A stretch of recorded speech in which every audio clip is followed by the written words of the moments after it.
Hello student, welcome to Bambole Academy. I am Deepak Saini, physics faculty, and today we are going to discuss NTA NEET Physics Practice Test paper number 8. हमने पहले ही discuss कर चुके हैं paper number 2, 4, 6 और now today we are going to discuss paper number 8. यदि आपने Bambole academy channel हमारे YouTube पे सब्सक्राइब नहीं किया तो सबसे पहले आप सब्सक्राइब कर लीजिए ताकि आपके पास हमारा नोटिफिकेशन पहुंच जाए जब भी हम कोई वीडियो लेक्चर आपके लिए अपलोड करें. ठीक है, तो बेटा हम स्टार्ट करते हैं क्वेश्चन नंबर 1 से स्टार्ट करते हैं. इसमें हमने क्वेश्चन नंबर 1 का जो आंसर है वो सी है. सबसे पहले पिछले लेक्चर में हमने क्या पूरा क्वेश्चन पेपर डिस्कस किया था, लेकिन स्टूडेंट के फीडबैक के अनुसार according to feedback of students ने बोला कि सर आप हमें केवल और केवल जो इंपॉर्टेंट और अच्छे क्वेश्चन है थोड़े टफ वो ही एक्सप्लेन कीजिए ताकि हमारा टाइम भी थोड़ा बच जाए. तो हमने डिसाइड किया है कि हम सारे क्वेश्चन डिस्कस नहीं करेंगे, जो क्वेश्चन टफ हैं हमारे एनालिसिस जो हमने एनालिसिस किया है और स्टूडेंट्स आप लोगों के फीडबैक के अकॉर्डिंग है ना, तो हम केवल और केवल थोड़े से इंपॉर्टेंट और टफ क्वेश्चन हम डिस्कस करने जा रहे हैं जिससे कि आपका टाइम थोड़ा बच जाए और आपका टाइम यूटिलाइज हो जाए इस वीडियो लेक्चर में. यदि आपको ये वीडियो लेक्चर बेनिफिट लगता है तो आप इसे लाइक और सब्सक्राइब और अपने दोस्तों से भी डेफिनेटली इसे शेयर कीजिएगा. ठीक है, तो क्वेश्चन नंबर 1 से स्टार्ट करते हैं बेटा. क्वेश्चन नंबर 1 का जो आंसर है वो 1 का आंसर है सी. 1 का देखो क्वेश्चन नंबर थोड़ा सा टफ है. इसमें जैसे सॉल्यूशन दिया हुआ है एनटीए ने वैसा हम नहीं करने जा रहे हैं. क्वेश्चन क्या है कि ए और बी 2 पॉइंट हैं. क्लियर है के बाद ए और बी 2 पॉइंट हैं और ए और मैं देख लेता हूं इसमें ये रहा है ना, दिस इज बी और दिस इज ए. ये 2 पॉइंट है और ए से कोई रोड है और उसके अंदर एक रिंग है. क्लियर है के बाद और एक बी से एक रोड जा रखी है और वो क्यू पर आती है. क्लियर है के बाद ये रोड P है और ये रोड Q है. मान लेते हैं ये रोड P है और ये रोड है Q.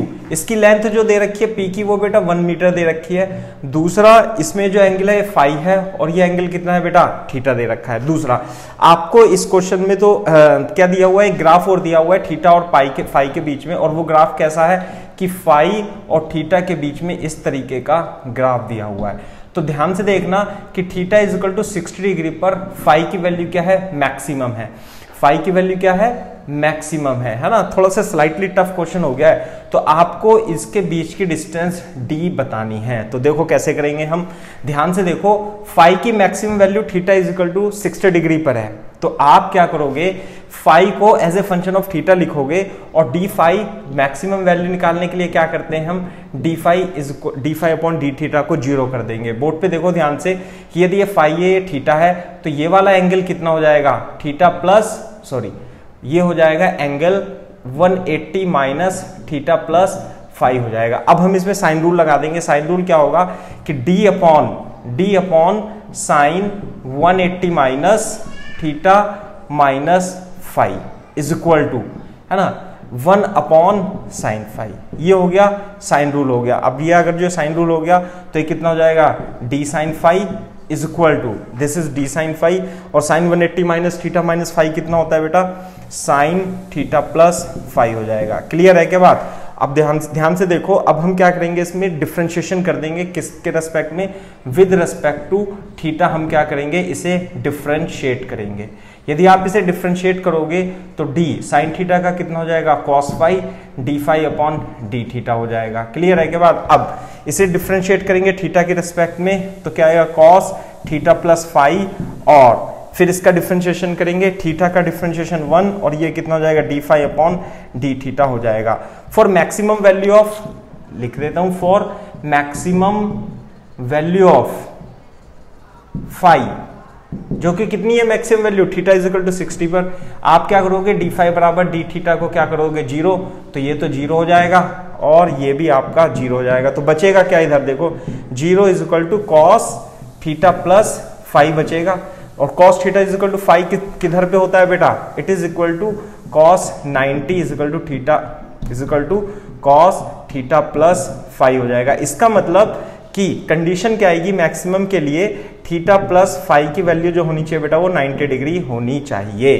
क्लियर है क्या बात, यानी थीटा प्लस फाई पे 90 डिग्री होगा और theta is equal to 60 degree plus phi is equal to 90 degree तो फाई की वैल्यू कितनी हो गई, 30 डिग्री. यानी कि फाई जो मैक्सिमम वैल्यू होगी वो कितनी हो जाएगी, 30 डिग्री हो जाएगी। इसका मतलब ये कितना होगा, 30 डिग्री हो सकता है। कब, जब ये मैक्सिमम हो, तो ये 30 हो जाएगा, ये कितना हो जाएगा, ये तो 60 है। मैक्सिमम की बात कर रहे हैं, ये कोई भी एंगल, हमने पहले क्या किया था, किसी भी एंगल के लिए हमने लिख लिया था रिलेशन, लेकिन हमने ये जो कंडीशन निकाली है theta is equal to 60 degree पर फाई की वैल्यू क्या होनी चाहिए, मैक्सिमम होनी चाहिए, और मैक्सिमम वैल्यू कितनी आ गई, 30 डिग्री। तो ये कितना एंगल हो गया बेटा, 90 डिग्री। अब इसमें साइन थीटा लगा देंगे, देखो sine phi is equal to perpendicular, यानी कि परपेंडिकुलर अपॉन हाइपोटेनियस डी, और साइन फाई कितना है बेटा, sine 30 is equal to 1 upon D, यानी 1 upon D is equal to 1 upon D.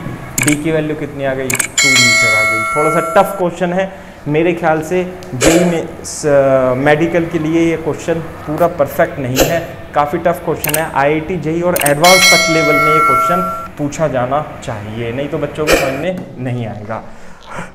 अब हम मूव करते हैं बेटा नेक्स्ट क्वेश्चन की ओर। नेक्स्ट क्वेश्चन क्या है, नेक्स्ट क्वेश्चन है थर्ड, क्वेश्चन नंबर थर्ड का आंसर जो है वो बी है। देख लेते हैं क्वेश्चन नंबर थर्ड क्या है। यहाँ इस क्वेश्चन नंबर थर्ड में क्या दे रखा है, आपको एक गैस के लिए इंटरनल एनर्जी और वॉल्यूम में रिलेशन दिया हुआ है, और ये जो आपका है ना क्वेश्चन देख सकते हो आप, ए बी सी डी इस तरीके से एक क्वासी स्टैटिक प्रोसेस है ना, इस तरीके से, और उसकी जो इंटरनल एनर्जी है बेटा वो यू नॉट प्लस 2 पीवी के इक्वल दे रखी है। क्लियर है क्या बात, 2 V naught to U naught plus 2 V के इक्वल दे रखी है। तो यदि मैं इसका चेंज इन इंटरनल एनर्जी निकालूं, डिफरेंशिएशन करूं, या ऐसे लिख लो डी यू, तो ये तो कांस्टेंट है, इसका डिफरेंशिएशन 0 प्लस 2 पीवी को क्या लिख लेंगे हम, पीवी को लिख सकते हैं हम एनआरटी, और एन तो वैसे इसमें कितना दे रखा है बेटा, इसमें एन 1 मोल दिया हुआ है, लेकिन मैं एन ही मान करके चल लेता हूं, तो यहाँ पे क्या लिख देंगे हम, ये हो जाता है आपका U naught plus 2 NRT, U naught का differentiation 0, 2 as it is NR constant dt।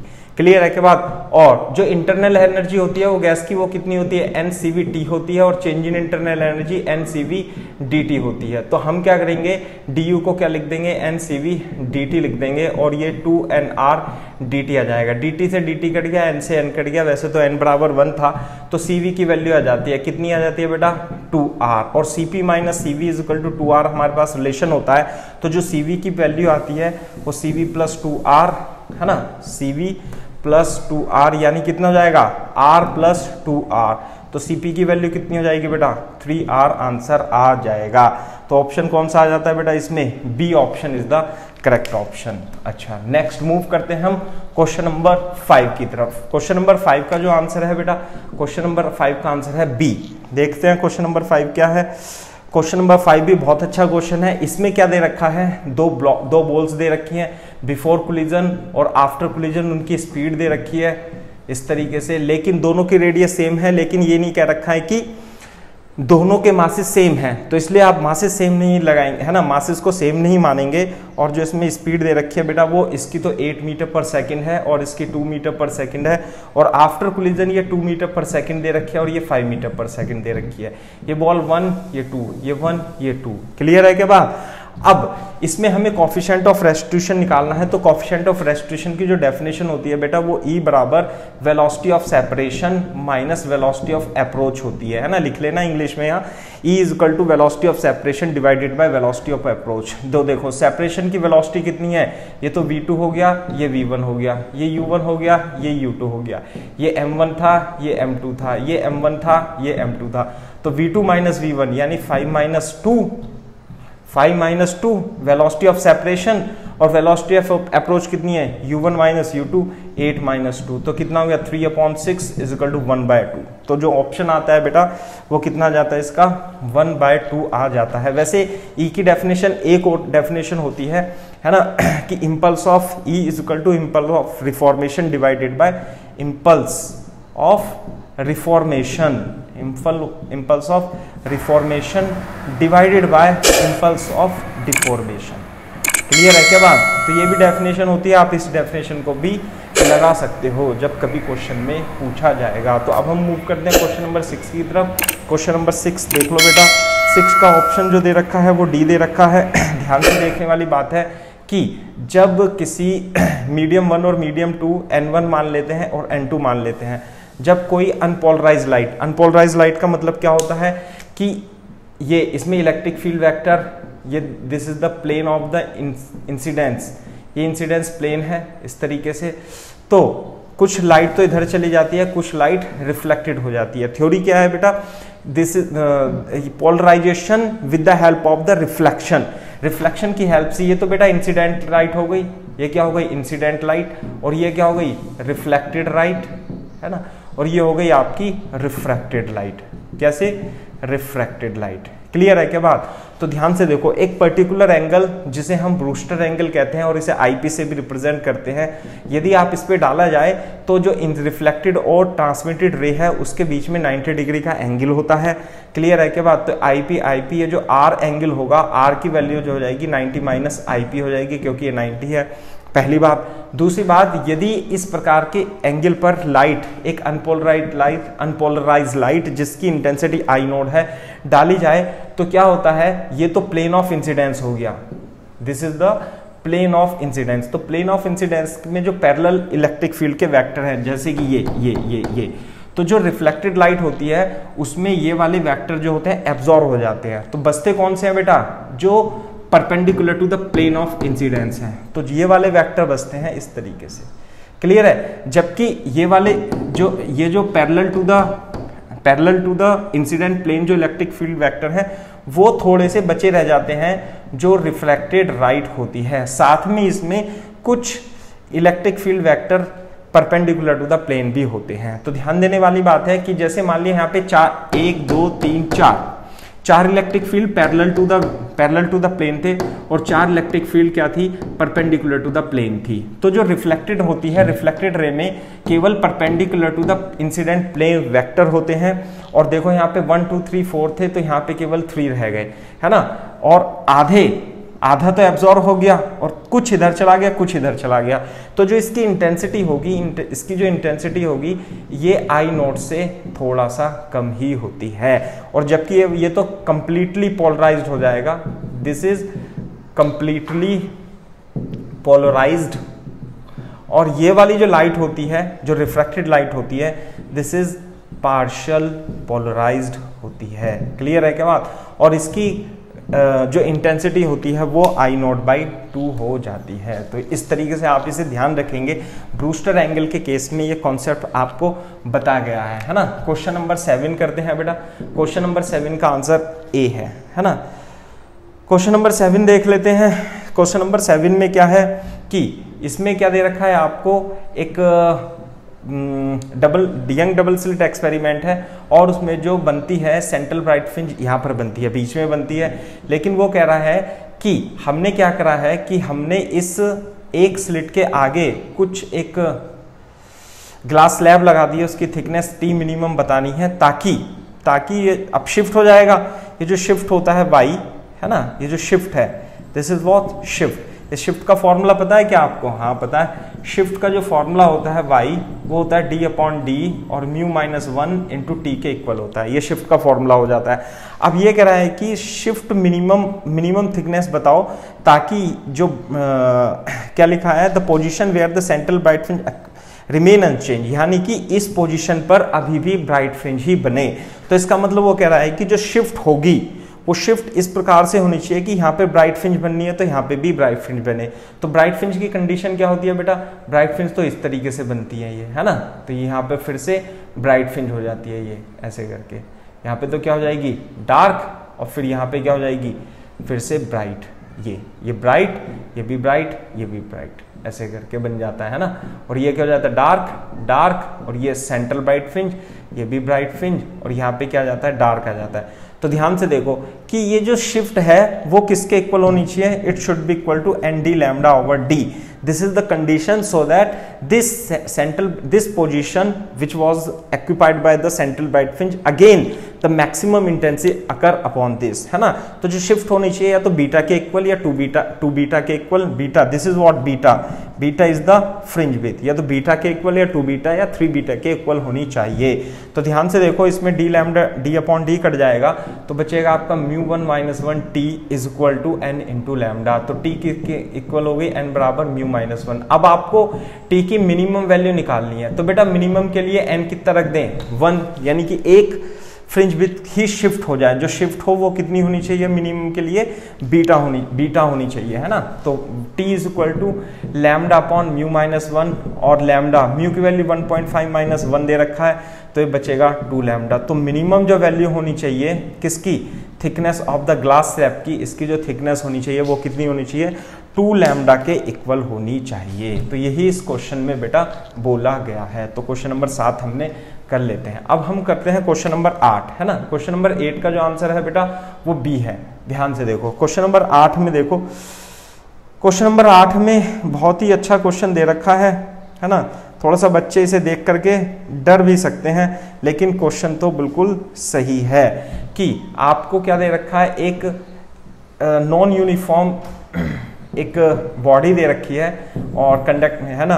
यहाँ पे टेम्परेचर T1 है, यहाँ पे टेम्परेचर T2 है।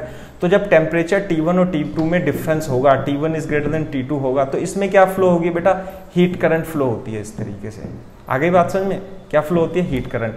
यदि इसका रेजिस्टेंस, यदि इसका थर्मल रेजिस्टेंस में RTH मान लूं और यहाँ पे T1 है और यहाँ पर T2 है, क्लियर है क्या बात। तो जो ITH की, I हीट करंट की जो वैल्यू होती है, जिसे हम dQ upon dt energy per unit time flow भी बोलते हैं, वो क्या होगी, temperature difference divided by RTH होता है। तो ध्यान से देखो कि ये जो किस किस का ग्राफ दे रखा है, H वर्सेस X। यहाँ से यदि हम X माने तो किसी भी डिस्टेंस पर, यदि किसी भी x पर यदि आप देखोगे तो यहाँ से जो टोटल जितनी करंट इधर से आ रही थी हीट करंट, उतनी ही तो करंट जाएगी, केवल उसका एरिया बदल जाएगा, डेंसिटी डिक्रीज होती चली जाएगी, ये बात अलग है। लेकिन जो हीट करंट रहेगी IH वो क्या रहेगी, कांस्टेंट ही रहेगी, क्योंकि T1 - T2 upon RTH is the thermal resistance of this body. तो जो हीट करंट और x के बीच में, x what is x, this is the distance from this corner, x के बीच में यदि आप ग्राफ खींचते हो तो जो h रहेगी वो हीट करंट कांस्टेंट ही रहेगी। यही इसमें पूछा गया है। क्वेश्चन नंबर 12 करते हैं बेटा। क्वेश्चन नंबर 12 का आंसर जो है वो बी है ना। क्वेश्चन नंबर 12 में देखो क्या दिया हुआ है। हाँ, क्वेश्चन नंबर 12 में 2 स्प्रिंग दी हुई है, क्लियर है क्या बात, और 2 स्प्रिंग है और स्प्रिंग का नाम क्या है बेटा, P और Q। तो स्प्रिंग का P है, इसकी स्टिफनेस K1 है और इसकी स्टिफनेस K2 है। स्प्रिंग कांस्टेंट K1 जो है वो K2 से बड़ा है। वो कह रहा है कि यदि आप इसे खींचते हो, यदि आप इसे खींच करके x इलोंगेट कर देते हो, तो खींचोगे ना तो आपको W कितना करना पड़ेगा, W एक्सटर्नल जो होता है, spring force is a conservative force in nature होता है, जो W external U final minus U initial होता है, और पोटेंशियल एनर्जी होती है स्प्रिंग की वो हाफ के x स्क्वायर होती है।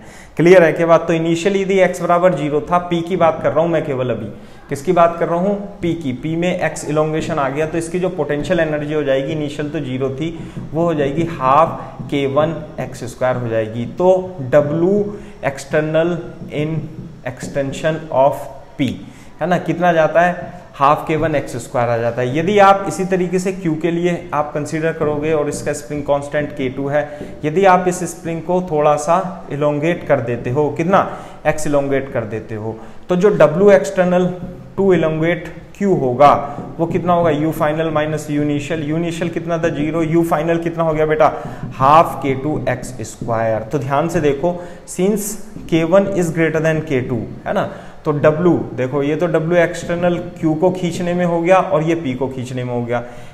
x स्क्वायर बाई 2 से है K1 is greater then K2, तो यानी कि since K1 is greater then K2 तो इसका मतलब W external in elongation P is greater than W external in elongation Q is the correct answer आ जाता है। तो इस तरीके से आपसे क्वेश्चन को सॉल्व कर सकते हैं, ठीक है। 13 क्वेश्चन नंबर 13 की तरफ मूव कर दें हम। क्वेश्चन नंबर 13 भी अच्छा क्वेश्चन है। क्वेश्चन नंबर 13 देखो बेटा, क्वेश्चन नंबर 13 का जो ऑप्शन है वो कौन सा है, C option is the correct option. Clear है क्या बात? बोर्ड पे देखो, इसमें ये बता रहा है कि इस तरीके से इर्रेगुलर शेप का एक बॉडी है ना, थोड़ा सा और अच्छे से बना देते हैं, इस तरीके से है ना, इर्रेगुलर शेप की बॉडी है, दिस इज लाइक दिस।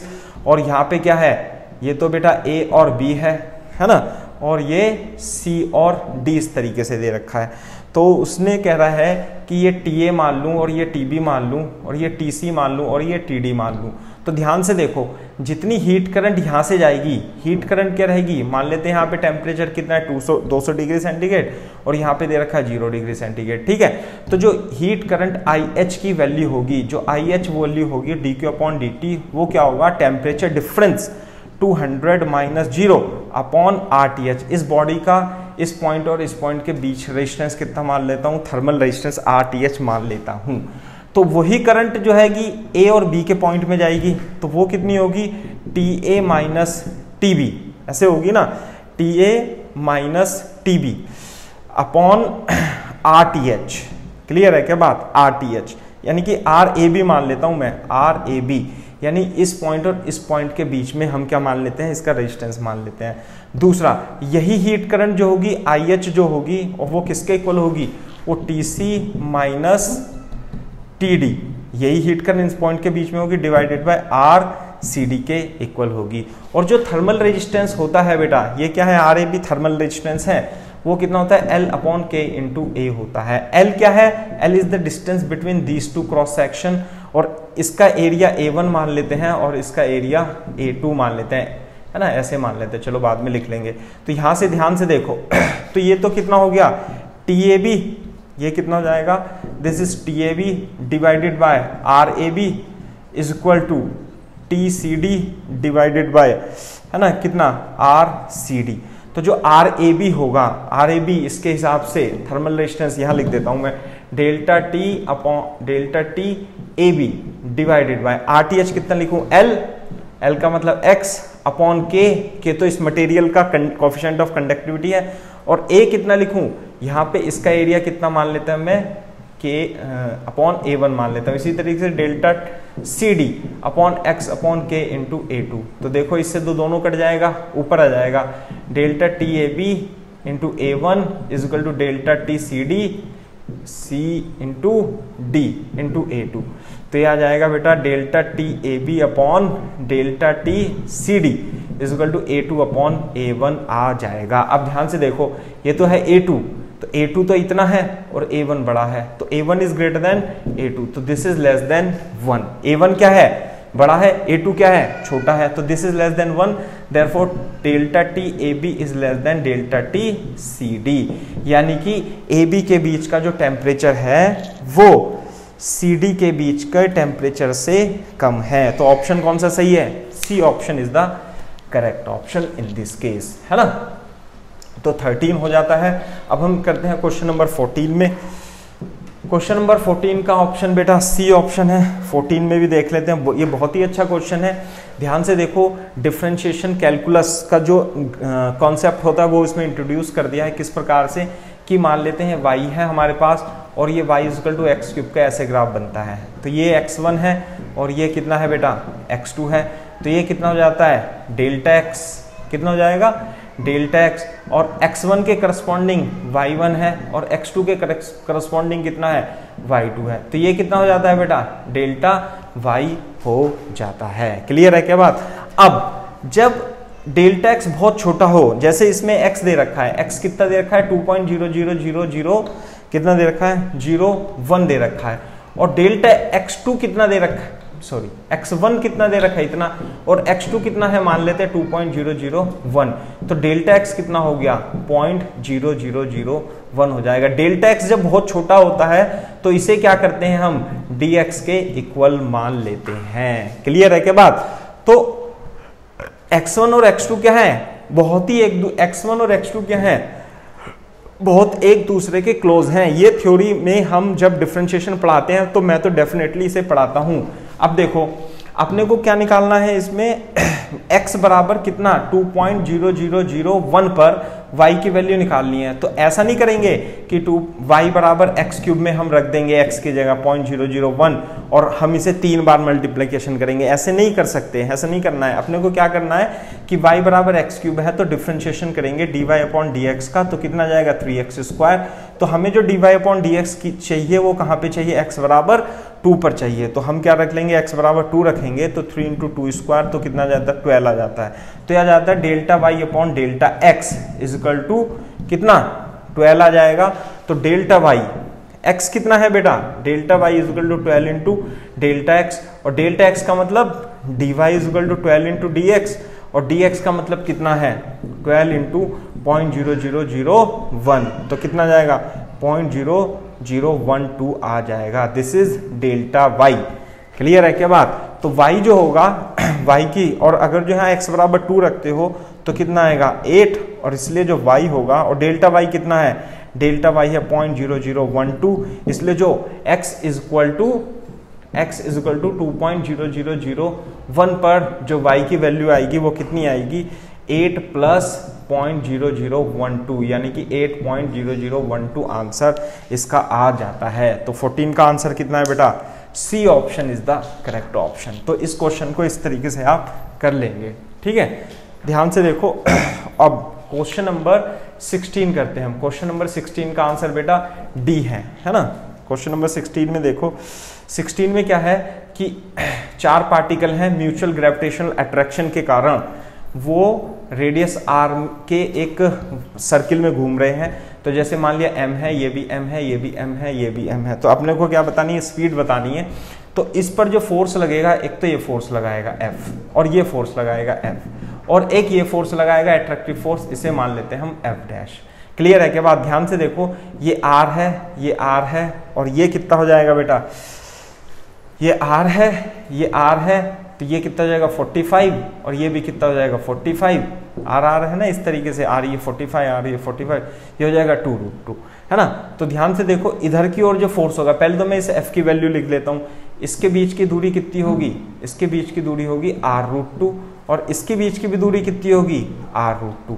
तो ये जो F और ये F हैं, ये दोनों इक्वल फोर्स होंगे, और जो इनकी वैल्यू होगी वो होगी Gm1m2 अपॉन R√2 का स्क्वायर होगी, यानी Gm² अपॉन 2R² के इक्वल होगी। दूसरा ये F', देखो ये m है, और दोनों के बीच की डिस्टेंस कितनी है बेटा 2R है, तो जो F' की वैल्यू होगी वो Gm1m2 अपॉन 2R का स्क्वायर, यानी कि Gm² अपॉन 4R² इसकी वैल्यू हो जाएगी। तो अब ध्यान से देखो कि एक F और एक F और ये फोर्स कितने लग रहे हैं इस पे 3, तो ये तो सेंटर ऑफ द सर्किल है। ये पार्टिकल कितनी वेलोसिटी से घूम रहा है, यहाँ पे बना देता हूँ मैं दोबारा से, कि इस पर जो फोर्स लगेगा नेट फोर्स है ना, मास m है और v स्पीड से मूव कर रहा है, तो जो रिक्वायर्ड सेंट्रीपिटल फोर्स होगा, रिक्वायर्ड सेंट्रीपिटल फोर्स बता सकते हो कितना होगा। रिक्वायर्ड सेंट्रीपिटल फोर्स जो होगा वो F' plus F cos 45, F cos 45 plus इसका भी F cos 45 यानी 2, और F' की वैल्यू कितनी है Gm² upon 4R² plus 2 into F की वैल्यू कितनी है Gm² upon 2R² into cos 45 1/√2।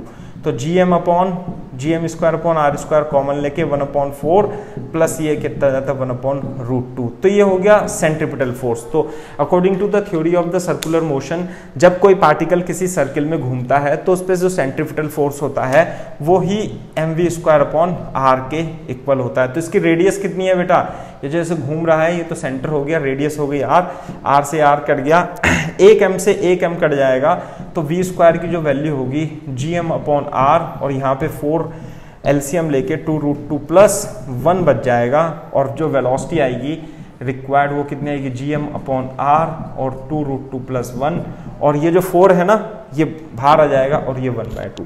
तो जो इसमें ऑप्शन दे रखा है बेटा वो D option is the correct option. तो इस टाइप का क्वेश्चन नीट में और जेईई मेंस में कई बार पूछा जा चुका है, आप इसे थोड़ा सा ध्यान से समझेंगे, ठीक है। ये है 3 वाला भी आता है कि जिसमें 3 होते हैं, है ना। तो ये हो गया क्वेश्चन नंबर 16। अब हम बात करते हैं क्वेश्चन नंबर 18 की। क्वेश्चन नंबर 18 का आंसर जो है बेटा वो डी है। क्वेश्चन नंबर 18 के आंसर में देखो, एक बॉडी है, उसका मास दे रखा है आपको 2 kg और जिसमें डिस्प्लेसमेंट t की पावर 4/4 प्लस 3 दे रखा है। तो ये कह रहा है कि you have to find the work done by this force in 2 second. 2 second में आपको वर्क निकालना है। तो वैसे तो W = F.ds होता है ना, इंटीग्रेट कर देते हैं आंसर आएगा, लेकिन इसमें ये फॉर्मूला अप्लाई नहीं होगा क्योंकि इसमें जो x दे रखा है वो डिस्प्लेसमेंट के टाइम में दे रखा है।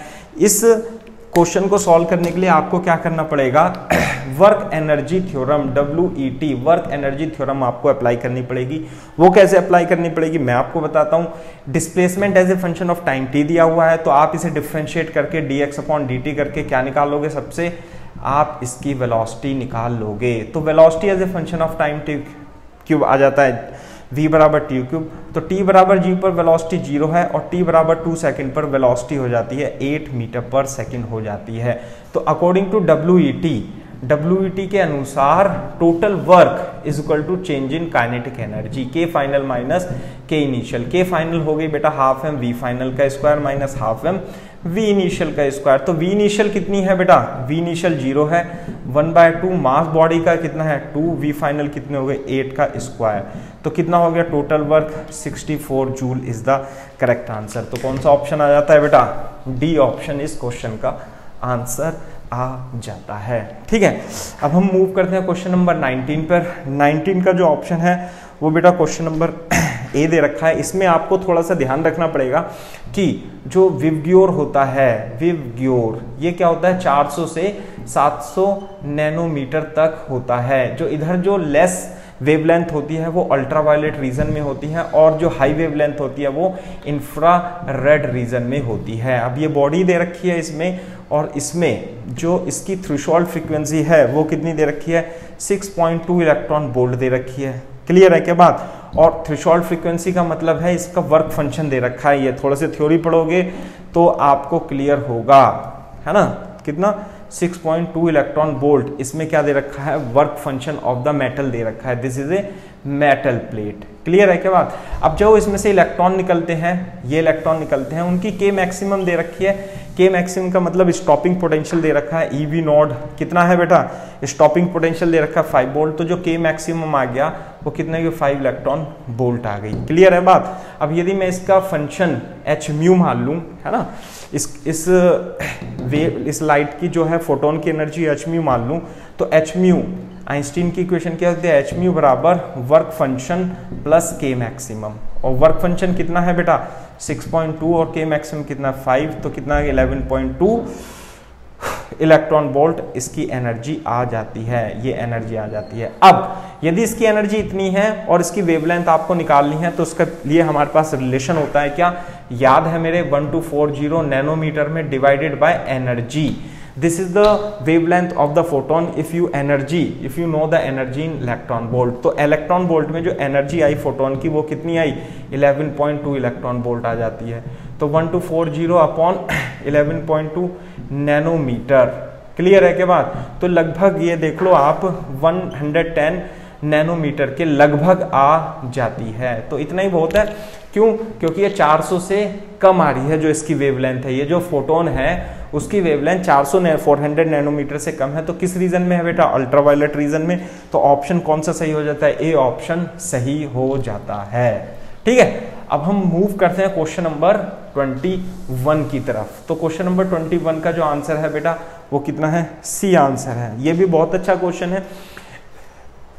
थोड़ा सा घुमा दिया है इसने, लेकिन ज्यादा नहीं घुमाया है कि जो एनर्जी लेवल होते हैं वो क्लोजली स्पेस होते हैं और जैसे जैसे आप ऊपर की ओर बढ़ते जाते हो उनकी एनर्जी में डिफरेंस क्या होता जाता है, कम होता जाता है। इसने 3 एनर्जी लेवल दे रखे हैं बेटा, E1, E2 और E3 दिया हुआ है। थोड़ा सा मैं दोबारा से बना लेता हूं, है ना। इस तरीके से आपको दिया हुआ है ना।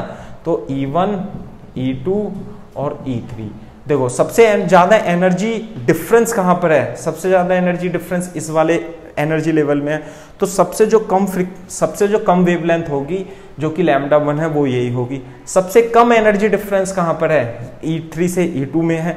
तो यानी सबसे ज्यादा वेवलेंथ यानी λ3 यही होगी और उसके बीच का λ2 ये होगा। क्लियर है क्या बात। तो ध्यान से देखो, जब एक फोटोन एक एनर्जी लेवल से EM से EN में आता है, तो हम क्या लिखते हैं EM माइनस EN बराबर H लैम्डा। तो देखो पहले मैं इसके लिए लिख दूं E3 minus E1 is equal to SC upon lambda 1 पहले के लिए।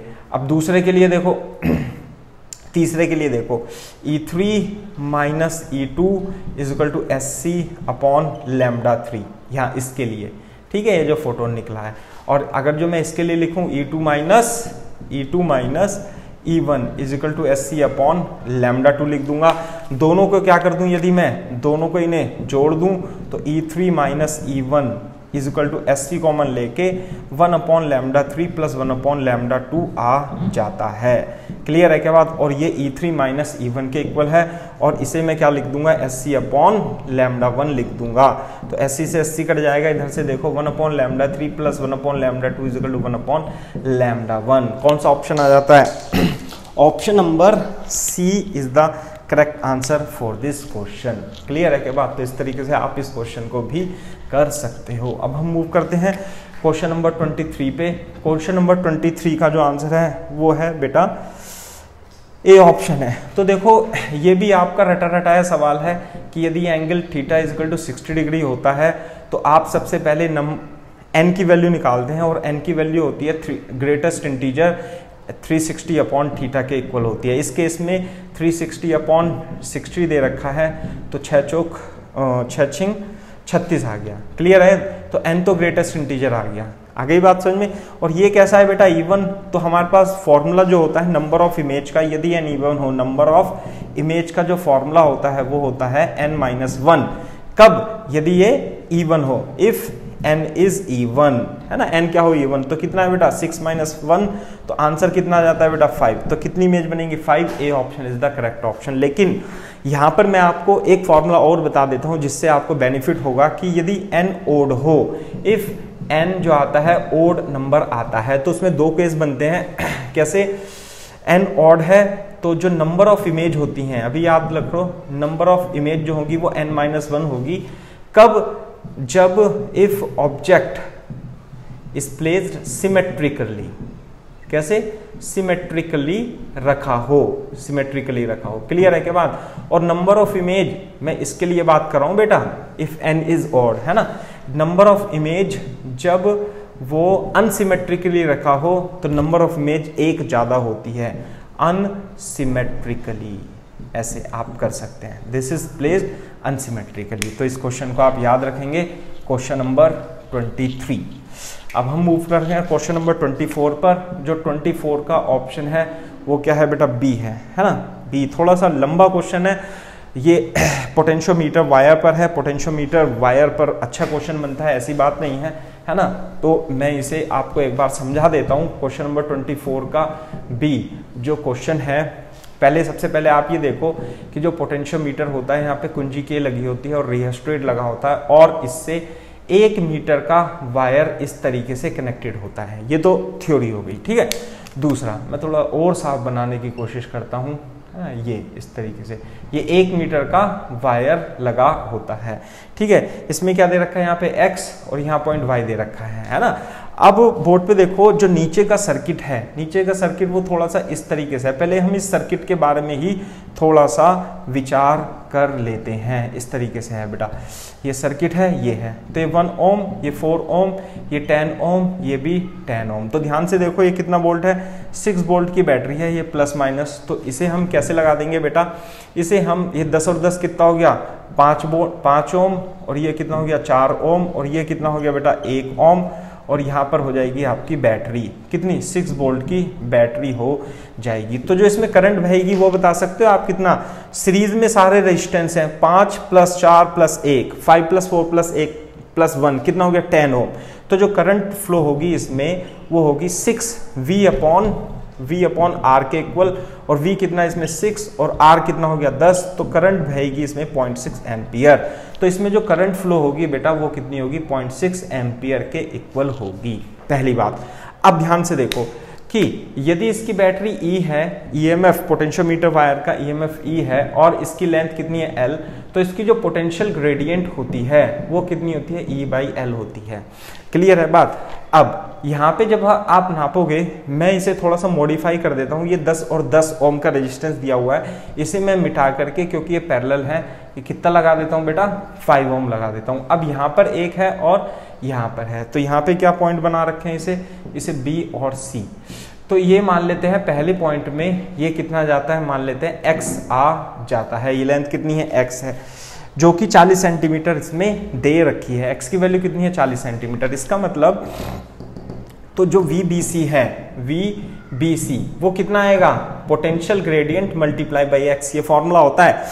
इसके बीच का जो पोटेंशियल होगा वो क्या होगा, E/L इंटू ये डिस्टेंस X। क्लियर है क्या बात। अब वो कह रहा है और X की वैल्यू कितनी दे रखी है बेटा, पता है, X की वैल्यू 40 सेंटीमीटर दे रखी है, और VBC, अब ध्यान से देखो, ये तो क्या है पॉइंट B, ये पॉइंट क्या है C, और ये पॉइंट क्या है D। तो VBC बता सकते हो, सबसे पहले तो यही बताओ आप, है ना, इसमें थोड़ा सा लंबा है ना, दिस इज C। तो बेटा ये जो VBC होगा, ये बता दोगे कितना होगा, VBC is equal to I into R। I कितना है 0.6 और रेजिस्टेंस कितना है 5, तो 5 छंग 30, 3 5 छंग 30, तो 3 वोल्ट आ गया। ये आ गया VBC की value, VBC is equal to 3 volt. इसी तरीके से क्या आप VCD इन दोनों के बीच में करंट कितनी फ्लो हो रही है, सेम I, और रेजिस्टेंस कितना है 4, तो जो VCD होगा वो I इंटू R के इक्वल होगा। I की वैल्यू 0.6 और रेजिस्टेंस कितना है 4 4 6 24, 2.4 वोल्ट आंसर आ जाता है। तो CD वोल्टेज हो गया। अब ये कह रहा है ये किस तरीके से बोल रहा है ना, ये एक मिनट, ये इस तरीके से कह रहा है कि अगर जो ये VBC है तो ये VBC की वैल्यू कितनी आ गई, 3 is equal to E/L into 40। एक तो इक्वेशन ये बन गई। दूसरी इक्वेशन ये बोल रहा है कि यदि मैं इस CD के बीच का पोटेंशियल डिफरेंस के इक्विवेलेंट यदि डिस्टेंस y मान लूं तो वो कितना होगा, तो मैं लिख देता हूं VCD बराबर potential difference multiply by y, है ना। y कैसे, इसे आपने लिया, इसे यहां पे लगाया और फिर जोकी की हेल्प से इसे यहां लगाया, तो लेंथ कितनी आई, अब की बार y आ गई। ये कहने का मतलब है, तो इसके अक्रॉस जो पोटेंशियल होगा VCD वो किसके बराबर होगा, E/L potential gradient multiply by this distance y। और VCD की वैल्यू मैंने कितनी निकाली, 2.4 is equal to E/L into y, equation number 2। अब 1 और 2 को क्या करेंगे हम, मैं थोड़ा सा यहां कर देता हूं, 1 और 2 को डिवाइड करेंगे तो E/L कट जाएगा, तो इधर तो 3/2.4 आएगा, और ये कितना है बेटा 40, और ये कितना है y। तो देखो 3 अट्ठे 24.8 आ जाएगा, और 8 चौक 32, तो कितना आ गया बेटा 32 सेंटीमीटर आंसर आ जाता है। काफी लंबा और काफी अच्छा सवाल है, लेकिन टफ तो है थोड़ा सा कंपैरेटिवली। इस क्वेश्चन इसमें ये क्वेश्चन टफ है, ठीक है, ये बात है। अब हम करते हैं क्वेश्चन नंबर 25। क्वेश्चन नंबर 25 का जो ऑप्शन है वो बेटा C ऑप्शन है ना। सी ऑप्शन में देखो, सी ऑप्शन भी बहुत ही अच्छा क्वेश्चन है। इसमें एक लेजर बीम दे रखी है और उसकी वेवलेंथ 6 नैनोमीटर के इक्वल दिया हुआ है ना। जैसे लेजर बीम है, इस लेजर बीम में से लेजर निकल रही है ऐसे करके, और कितने टाइम के लिए निकलती है, 60 मिली सेकेंड के लिए ये निकलती है। तो 60 मिली सेकेंड में ये बताना है यदि इसकी पावर कितनी है, इसकी पावर 0.5 वॉट है, 0.5 किलोवाट, 0.5 किलोवाट है। तो इसमें नंबर ऑफ फोटोन, छोटे छोटे फोटोन जो होंगे इसके अंदर वो बताने हैं। तो बेटा number of photon per unit time कैसे निकालते हैं, पावर यानी कि जूल पर सेकंड में, और एक फोटोन का जो एनर्जी होती है वो कितनी होती है, Sc/λ, यानी hν बराबर Sc/λ। तो टोटल जो नंबर ऑफ फोटोन होंगे Pλ/hc इंटू dt के इक्वल होंगे, और यदि हम इसे इंटीग्रेट कर दें तो number of photon Pλ/hc integration of dt 0 to t कितना आ जाता है, Pλ/t/h इंटू c आ जाता है। तो जो इसके अंदर नंबर ऑफ फोटोन होंगे वो कितने होंगे, p की value, number of photon p की वैल्यू कितनी दे रखी है 0.5 इंटू 10⁻³ और लैम्डा की वैल्यू 660 नैनोमीटर और t की value 60 millisecond divided by h की वैल्यू 6.6 इंटू 10 की पावर माइनस 34 इंटू सी की वैल्यू 3 इंटू 10 की पावर 8। जब आप इसे थोड़ा सा कैलकुलेट करोगे तो आंसर आएगा आपका 10 की पावर 20 नंबर ऑफ फोटोन आ जाते हैं। तो इस तरीके से क्वेश्चन तो काफी अच्छा है ना। बाकी इस टाइप के क्वेश्चन पूछे जाते रहे हैं डिफरेंट टाइम पर, है ना। Question number 25। अब हम क्वेश्चन नंबर 27 की तरफ चलते हैं। क्वेश्चन नंबर 27 का जो आंसर है वो है बेटा ए, है ना।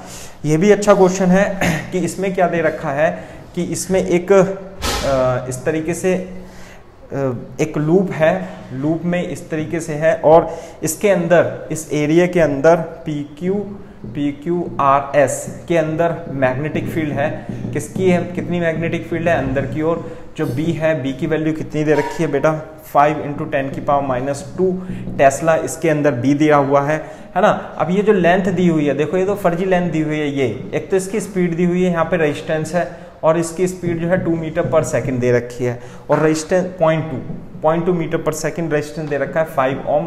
और ये जो पॉइंट है इसका नाम है B और इस पॉइंट का नाम है बेटा C दे रखा है ना। और ये है A पॉइंट और ये है D पॉइंट। तो ध्यान से देखो, अब जब कोई वायर किसी परपेंडिकुलर मैग्नेटिक फील्ड में इस तरीके से चलता है, ऐसे चलता है, तो यदि ये वायर है और ये इस तरह V से चलता है तो इसमें जो होती है बैटरी क्रिएट हो जाती है प्लस माइनस, और जो V EMF, इसका जो EMF प्रोड्यूस होता है इस बैटरी के इक्विवेलेंट इस वायर के अंदर, वो होता है VB इंटू L के इक्वल होता है। तो L लेंथ दे रखी है इसकी, कितनी दे रखी है 0.3 मीटर इसमें लेंथ दे रखी है। तो मैं इस चित्र को यहाँ से बना देता हूँ दोबारा से कि ये जो वायर है ये एक रेजिस्टेंस है, ये एक बैटरी की तरह काम करेगा और इसमें करंट इस तरीके से फ्लो होगी। तो करंट की डायरेक्शन जो होगी इस रेजिस्टेंस में वो B से C की ओर ही हो जाएगी, पहली बात, है ना। तो करंट ऐसे होगा और जो VEMF होगा वो कितना होगा VBL। V की मतलब इसकी वेलोसिटी 0.2, मैग्नेटिक फील्ड 5 इंटू 10 की पावर माइनस 2 और लेंथ L कितनी दे रखी है इस वायर की 0.3 मीटर दी हुई है। इसमें जो ये वैल्यू दे रखी है 0.5 मीटर, इट इज यूजलेस, इसका कोई रोल नहीं है। तो ये तो कट जाएगा और ये कितना जाएगा 3 इंटू 10 की पावर माइनस 3 यानी 3 मिली वोल्ट आंसर VEMF इसका आ जाता है। लेकिन अभी तो आगे और है, हमें तो क्या निकालना है, करंट निकालनी है। तो जो करंट होगी रेजिस्टेंस कितना है 5 ओम, तो I जो होगी V/R के इक्वल, VEMF कितना आया 3 millivolt divided by R कितना है 0.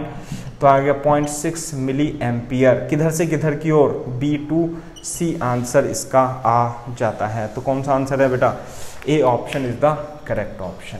ठीक है, अब हम मूव करते हैं क्वेश्चन नंबर 28 की तरफ। क्वेश्चन नंबर 28 में देखो, क्वेश्चन नंबर 28 का जो आंसर है वो है बेटा डी। ये भी बहुत अच्छा क्वेश्चन है। मान लिया कि एक प्लेनेट है और उस पर दो आइसोटोप है एक्स और वाई, है ना, और टी समय पश्चात, है ना, टी समय पश्चात वो कह रहा है कि दो रेडियो एक्टिव एलिमेंट्स हैं, आइसोटोप हैं और एक्स, और जो इसका टाइम पीरियड है हाफ टाइम पीरियड 2 इंटू 10 की पावर 9 ईयर दे रखा है, और टी वाई जो दे रखा है बेटा वो 4 इंटू 10 की पावर 9 के दे रखा है। मान लेते हैं टी समय पश्चात ये यहाँ पे कंडीशन बन जाती है, ये कह रहा था कि the material has 20% of x. जो पहले तो एक्स थे तो अब 20% ऑफ एक्स बचे हैं, और जो वाई थे पहले वाई थे अब 0.8% ऑफ वाई बचे हैं। क्लियर है के बाद, तो बचे हुए नंबर ऑफ न्यूक्लियाई की संख्या n बराबर n0 e की पावर माइनस लैम्डा t के बराबर होती है। मान लेते हैं कि t टाइम पश्चात ऐसा हो जाता है, यानी कि इसकी जो प्लेनेट की जो एज है वो कितनी हो जाएगी टोटल t, यानी कि t इक्वल टू 0 पर तो ये सिचुएशन थी और t इक्वल टू t पर ये सिचुएशन बन जाती है। पहले x न्यूक्लियाई थे, अब 0.2 x रह गए, y के लिए 0.8 y रह गए। तो ये इक्वेशन लगा देंगे, पहले x के लिए लगाएंगे, तो जब x के लिए लगाएंगे इनिशियल कितना था x, फाइनल कितना हो गया 0.2x is equal to x e की power minus lambda x into t, cut गया तो कितना आ गया 0.2 इज इक्वल टू e की power minus lambda x into t. अब y के लिए यदि आप लगाओगे तो y कितना रह गया 0.8 y is equal to y e की power minus lambda y into टी, y से y कट गया 0.8 इज इक्वल टू e की power minus lambda y into टी। दोनों को डिवाइड कर देंगे, इक्वेशन नंबर 1 इक्वेशन नंबर 2 को डिवाइड करेंगे तो 1, थोड़ा मैं करके ही बता देता हूँ, 0.8 इजिकल टू ई टी की power minus lambda X T upon E की power minus lambda Y into T. तो 1/4 इजिकल टू ई की power minus T lambda X minus lambda Y, इस तरीके से थोड़ा सिंप्लीफाई कर देना। दोनों ओर का ln ले लेना, तो माइनस ln4 कितना आएगा, minus ln4 is equal to minus T lambda X minus lambda Y आ जाता है। ln4 माइनस से माइनस कट जाएगा, 2ln2 इजिकल टू टी, और लैम्डा एक्स क्या आता है लैम्डा एक्स आएगा ln2 अपॉन टी एक्स, और ये आएगा ln2 अपॉन टी वाई। तो ln2 से ln2 भी कट जाता है, तो इधर लिख देते हैं अपन, ये आ जाता है, ये इस तरीके से आ जाएगा 2 is equal to T 1 T X minus 1 T Y. तो t की value 2 T X into T Y upon T Y minus T X आ जाता है। तो टोटल टाइम टी एक्स की वैल्यू 2 इंटू 10 की पावर 9 और टी वाई की वैल्यू 4 इंटू 10 की पावर 9 अपॉन ये कितना आएगा, दिस माइनस दिस, यानी 4 इंटू 10 की पावर 9 माइनस 2 इंटू 10 की पावर 9, तो कितना बच जाएगा बेटा 8 इंटू 10 की पावर 9 ईयर आंसर आ जाता है, यानी कि D option is the correct option. ठीक है, तो इस तरीके से आप इस क्वेश्चन को सॉल्व कर सकते हैं। क्लियर है क्या बात? तो ये हो जाता है क्वेश्चन नंबर 28। अब बात करते हैं हम 29। तो क्वेश्चन नंबर 29 का आंसर है बेटा ए। ये भी बहुत ही अच्छा क्वेश्चन है। इस टाइप का क्वेश्चन बहुत दिन बाद या तो एनटीए ने पूछा है या जेईई मेंस में और नीट में तो इस टाइप का क्वेश्चन पूछा नहीं गया है। केवल और इलेक्ट्रोस्टैटिक्स में पूछा जाता है, लेकिन ग्रेविटेशनल फील्ड और इलेक्ट्रोस्टैटिक फील्ड सेम टाइप की कंजर्वेटिव फील्ड होती है और रिलेशन भी लगभग सेम होता है, केवल और केवल यूनिट का डिफरेंस होता है। कैसे? dv equal to minus E dot D R. इसे आपको याद रखना है, ये ग्रेविटेशनल फील्ड है, ये पोटेंशियल है ग्रेविटेशनल का। तो ध्यान से देखो, एक और पॉइंट इंपॉर्टेंट याद रख लेना, क्या कि इलेक्ट्रिक फील्ड की डायरेक्शन में या फील्ड की डायरेक्शन में पोटेंशियल डिक्रीज होता है। जैसे इसमें दे रखा है कि ये इक्विपोटेंशियल सरफेस है ना, और ये कितना है 30 डिग्री या 4 जूल पर केजी है ना, और ये 8 जूल पर केजी, इस तरीके से पोटेंशियल दे रखा है और ये 30 डिग्री है। तो ध्यान से देखो, तो ये तो इक्विपोटेंशियल सरफेस है, जो ग्रेविटेशनल फील्ड होगी वो क्या होगी, इनके परपेंडिकुलर, इस तरीके से परपेंडिकुलर ही होगी। क्लियर है क्या बात? ये ऐसे करके हो जाएगी, इस तरीके से हो जाएगी। तो ग्रेविटेशनल फील्ड क्या होती है, ग्रेविटेशनल फील्ड जो होगी in the direction of gravitational field potential के डिक्रीज हो जाता है। तो ग्रेविटेशनल फील्ड कैसे होंगी बेटा, ऐसे होंगी। पहली बात, ये क्वेश्चन में पूछा नहीं है लेकिन पूछा जा सकता है, और ये परपेंडिकुलर भी इसके होती है। क्लियर है क्या बात? इस तरीके से होती है। तो ये कितना हो जाएगा 60 डिग्री, ये कितना है बेटा 1 मीटर। तो ये बताओ ये डिस्टेंस d कितनी हो जाएगी, है ना, d बता सकते हो? ये साइन 30 लगा दो इसमें, sine 30 is equal to perpendicular कितना है बेटा d, परपेंडिकुलर अपॉन बेस 1, तो 1/2 इज इक्वल टू d। तो d की वैल्यू कितनी आ गई बेटा 1/2 मीटर आ गई। क्लियर है क्या बात? अच्छा अब dv equal to E dot D R लगा देंगे, तो dv equal to minus E dot D R लगाएंगे। तो अपने को निकालना क्या है, the magnitude of the gravitational field intensity क्या होगा, delta v upon delta R होता है, delta v upon delta R magnitude ले लेंगे इसका, E बराबर dv अपॉन डी आर। तो डेल्टा v कितना है, यहाँ पे कितना है 4, यहाँ पे कितना है 8, तो 4 माइनस 8 डिवाइडेड बाय दोनों के बीच की डिस्टेंस कितनी है d, तो कितना हो जाएगा, मैग्नीट्यूड ले रखा है बेटा हमने, तो कितना आ जाएगा 4 अपॉन 1/2 इज इक्वल टू 8।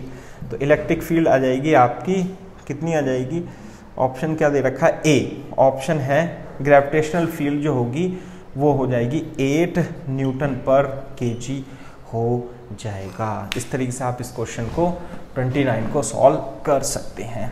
ठीक है, तो ये है तो 29। अब हम मूव करते हैं क्वेश्चन नंबर 33। 33 का जो आंसर है वो बी है।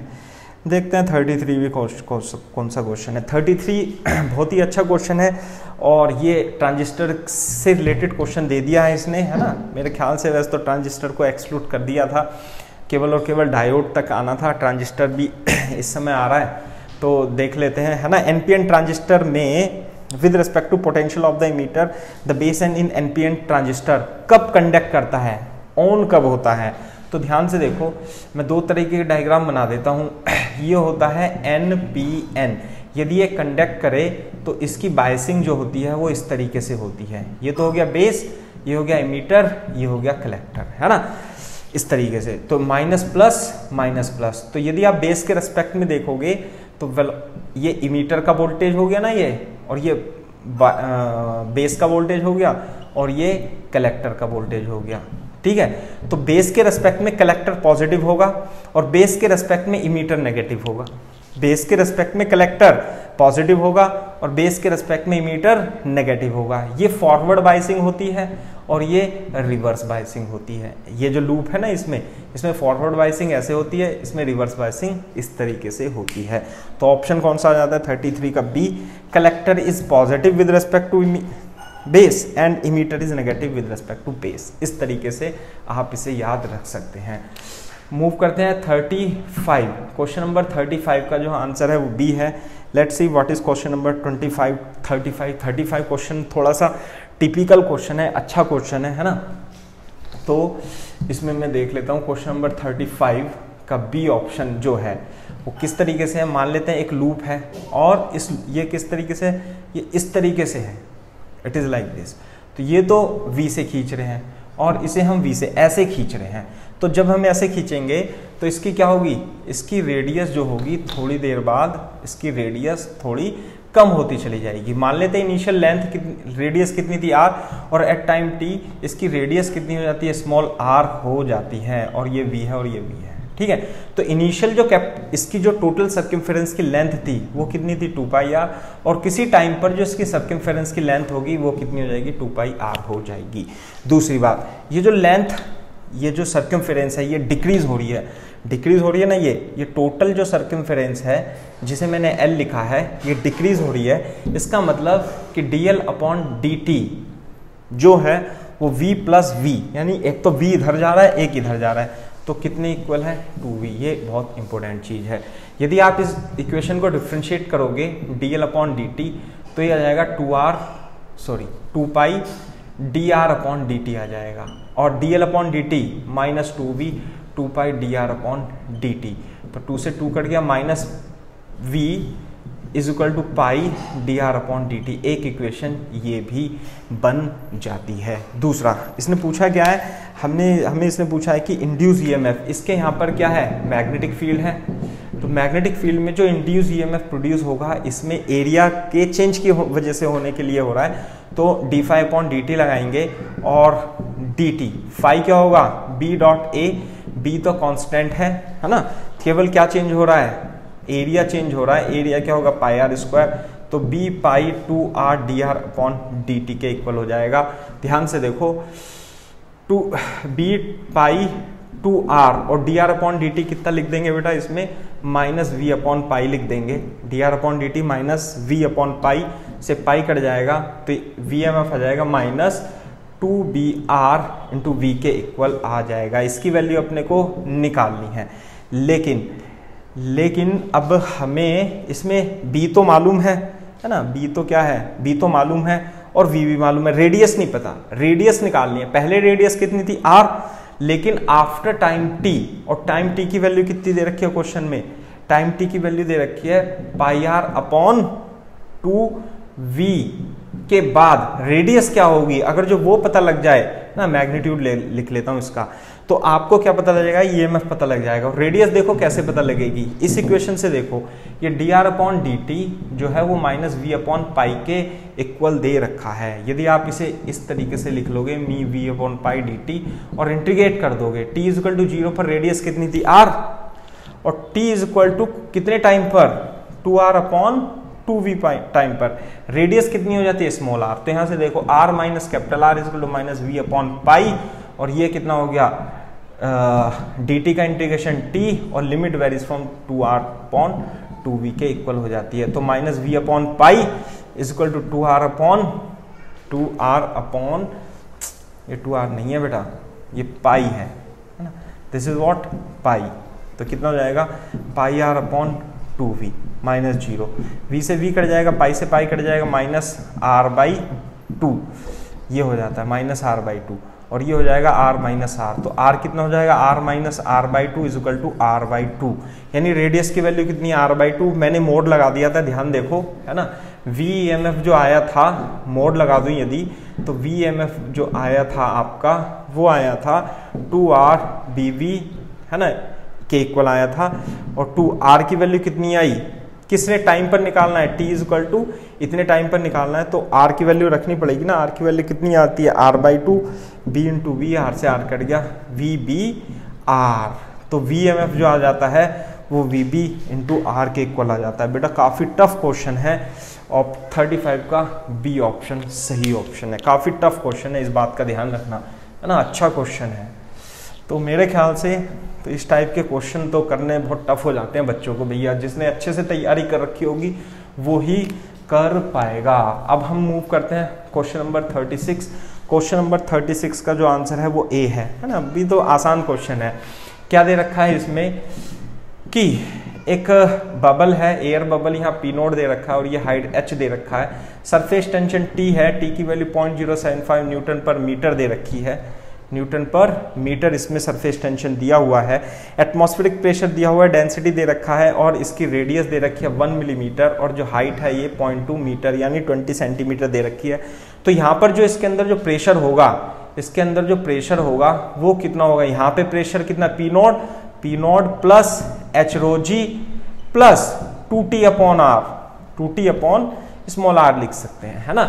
सरफेस टेंशन के अंदर जो बबल है ना, जो एयर बबल है इनसाइड द वाटर, उसमें एक सरफेस होती है, उसमें excess pressure 2T upon R के इक्वल होगा। यदि एयर में बबल होता तो उसमें दो सरफेस होती, excess pressure 4T upon R के इक्वल होता। लेकिन वो पूछ रहा है क्वेश्चन में P माइनस पी नोट, यानी कि एटमॉस्फेयर प्रेशर से कितना एक्सेस प्रेशर है। तो एटमॉस्फेयर प्रेशर तो P नोट था और ये H rho G plus 2T R हमें निकालना है ना, 2T अपॉन R निकालना है। H की वैल्यू 0.2, रो की वैल्यू कितनी दे रखी है 10 की पावर 3 और G की वैल्यू यहाँ पे 9.8 रखनी है अपने को, 2 into T।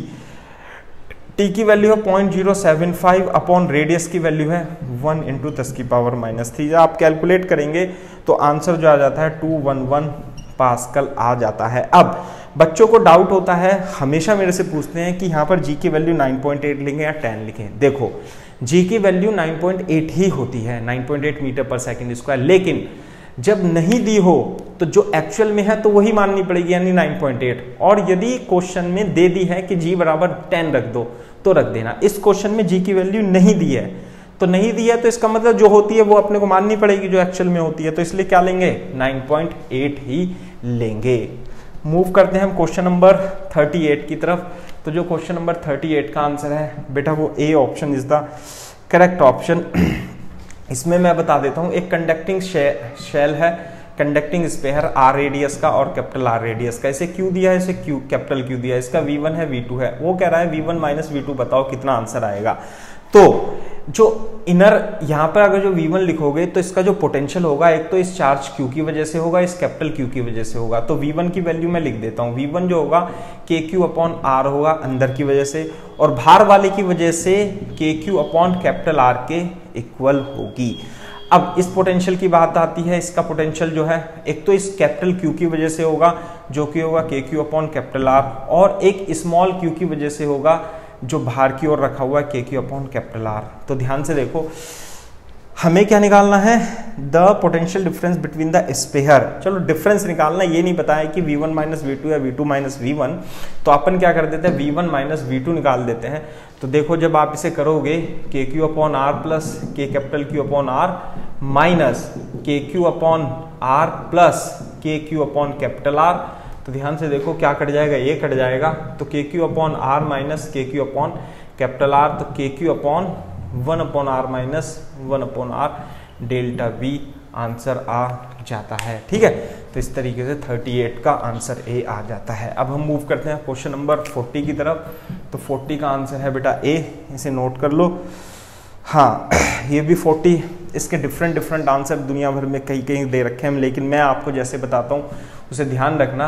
Cp minus CV is equal to R joule पर केल्विन पर मोल, ये तो यूनिवर्सल होता है, लेकिन कभी कभी क्या दे देता है कि वो Cp माइनस CV जूल पर ग्राम पर केल्विन दे देता है। क्लियर है क्या बात? तो जब आपको ऐसे दिया हो तो आप ध्यान रखना कि ये जो होता है R अपॉन एम नॉट के इक्वल होता है। Am not is the molecular weight of the gas.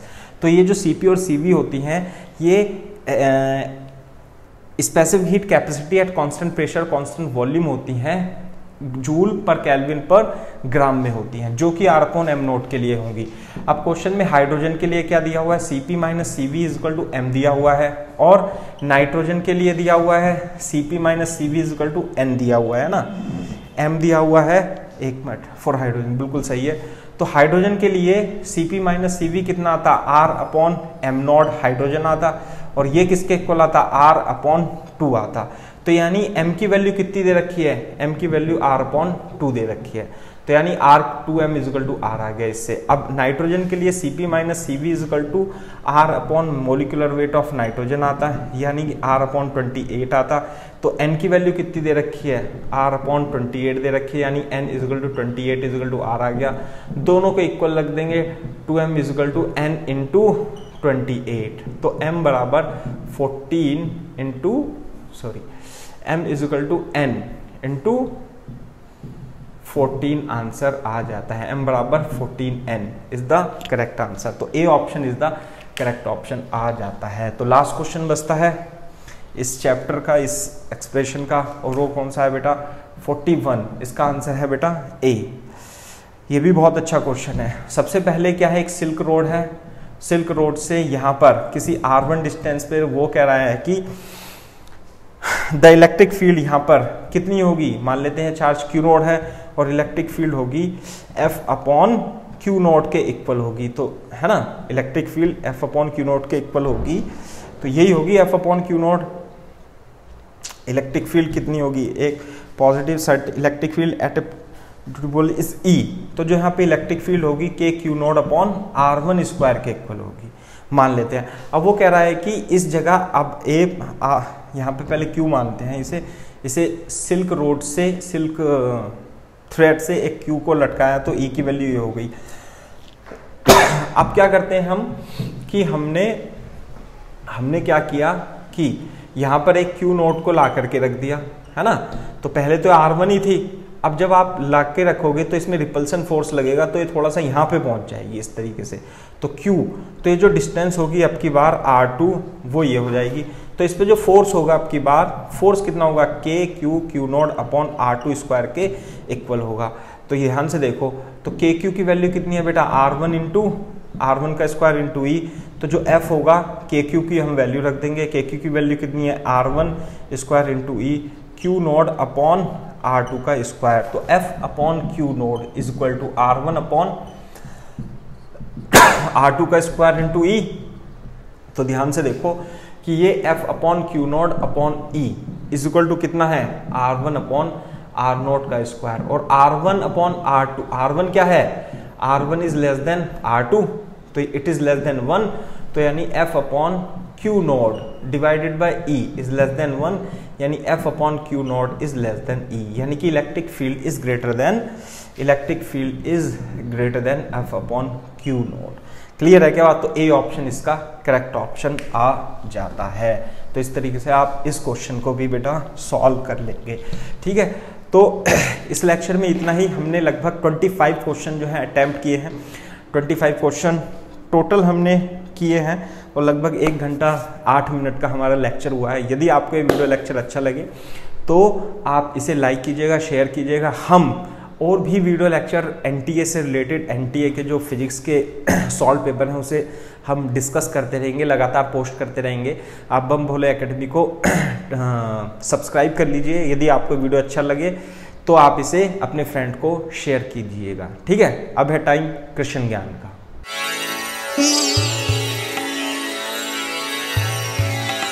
आज के कृष्ण ज्ञान में मैं आपको बताना चाहता हूं कि हमारे जीवन में कभी कभी कुछ ऐसी घटनाएं होती हैं कि जो हमारे द्वारा बनाई गई योजनाओं को तोड़ देती हैं, उन्हें छिन्न भिन्न कर देती हैं।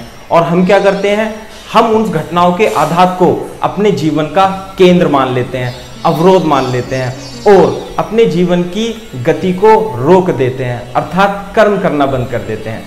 अच्छा, आप ये बताइए कि क्या जीवन या भविष्य आपके द्वारा बनाई गई योजनाओं पर निर्भर करता है? नहीं, वो निर्भर करता है आपके द्वारा किए गए कर्मों पर। इसलिए यदि आपके जीवन में इस प्रकार की घटना कभी घटित होती भी है तो आप अपने कर्म करने को ना रोकें, लगातार अपने उद्देश्य को प्राप्त करने के लिए कर्म करते रहें।